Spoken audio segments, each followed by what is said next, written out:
Amour, amour, Jésus. Amour, amour, Jésus. Amour, Jésus. Paix en lui. Il est amour, mon Dieu.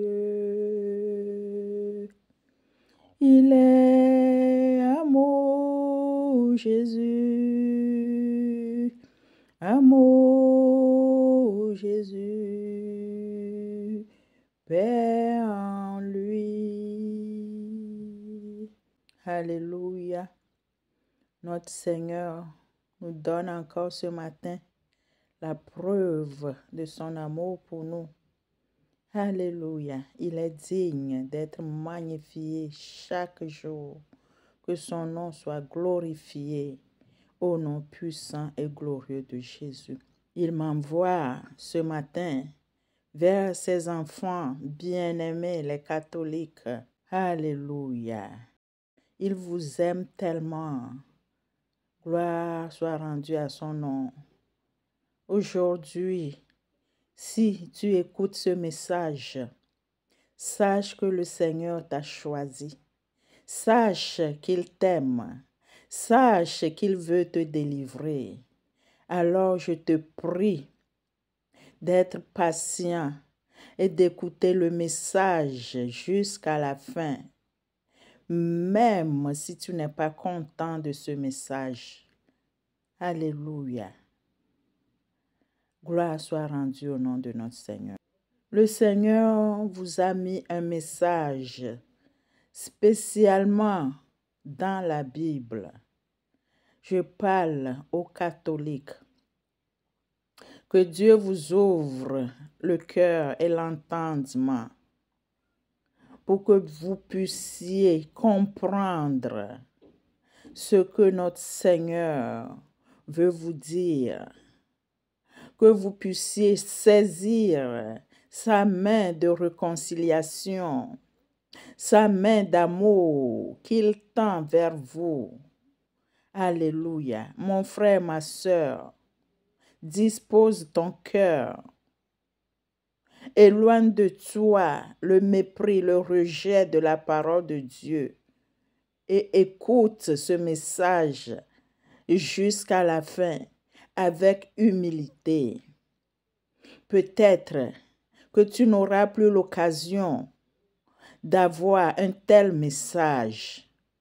Que le Seigneur te touche au nom de Jésus. Ce matin, l'Esprit de Dieu m'a conduit dans Ésaïe 44.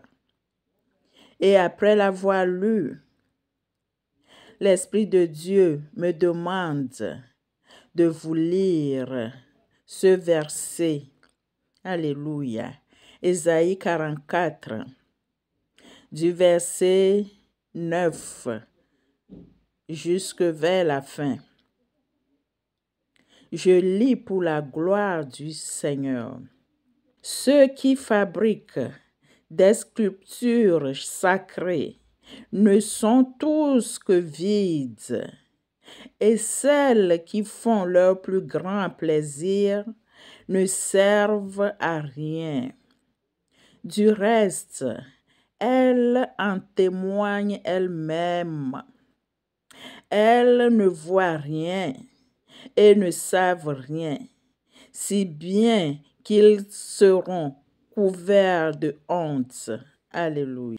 Qui est-ce qui façonne un Dieu ou coule une sculpture sacrée pour n'en retirer aucune utilité?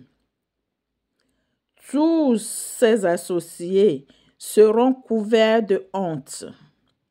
Les artisans ne sont eux-mêmes que des êtres humains.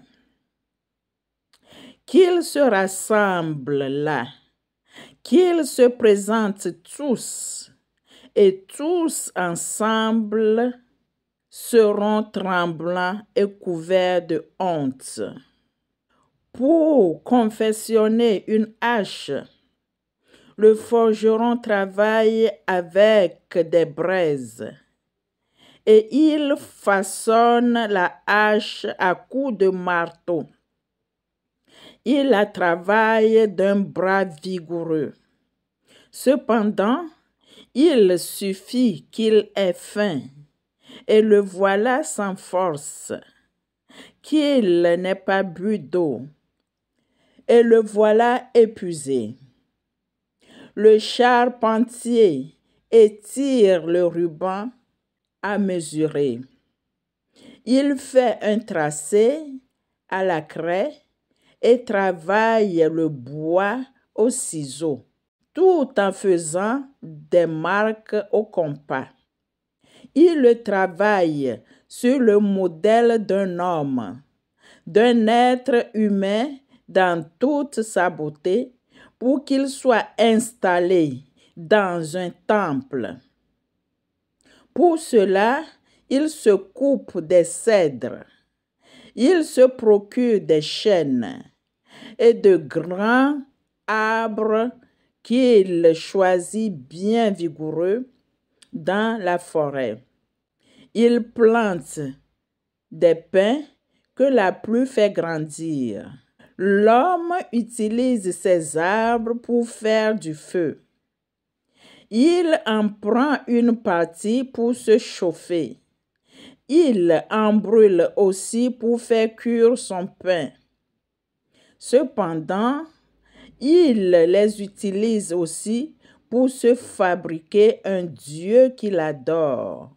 Il en fait une statue devant laquelle il se prosterne.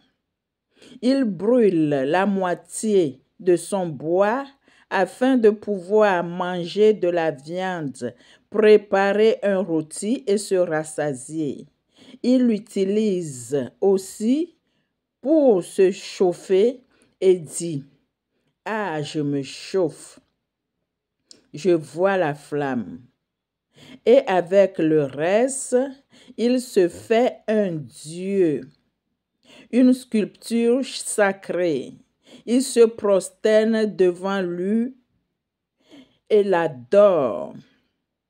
Il lui adresse des prières en criant: « Sauve-moi, car c'est toi qui es mon Dieu. » Ils n'ont ni discernement, ni intelligence, car on leur a fermé les yeux pour qu'ils ne voient pas, et le cœur pour qu'ils ne fassent pas preuve de bon sens. Il ne se met pas à réfléchir. Il n'a ni le discernement, ni l'intelligence de se dire: « J'ai brûlé une moitié du bois. J'ai cuit du pain sur ces braises. J'y ai rôti de la viande pour la manger. Et avec le reste, je ferai une horreur. Je me prosternerai devant un morceau de bois. » Il se nourrit de cendres. Son cœur s'est laissé tromper et l'égare. Il est incapable de se délivrer lui-même et de dire: « N'est-ce pas une fausseté que j'ai dans ma main? » Alléluia. Mon frère, ma sœur, relis ce passage. Mon frère catholique, ma sœur catholique, lisez bien ce passage. C'est notre Seigneur qui vous parle. Quittez les statues, quittez ces horreurs, ces abominations. Dieu vous appelle, il a le cœur meurtri, il voit votre sincérité, il voit que vous l'aimez, mais vous êtes trompé, votre cœur est égaré. Quittez les statues. Quittez les scriptures sacrées, relisez ce passage. Je prie que le Saint-Esprit vous visite et que les chaînes tombent de vos cous, de vos mains, de vos pieds au nom de Jésus. Que les joues soient brisées, que vous sortiez des prisons, des reins, là où l'ennemi vous a enfermé dans ces mensonges-là. Ô Seigneur, aie pitié de mon frère. Aie pitié de ma sœur. Mon Dieu, mon roi, que ta puissance les retire de là, comme tu l'as fait pour moi, au nom puissant et glorieux de Jésus. Merci, Père éternel, parce que toi, tu les connais d'avance et tu leur as parlé d'avance. Gloire soit rendue à ton nom, Seigneur, au nom puissant et glorieux de Jésus. Amen, amen, amen.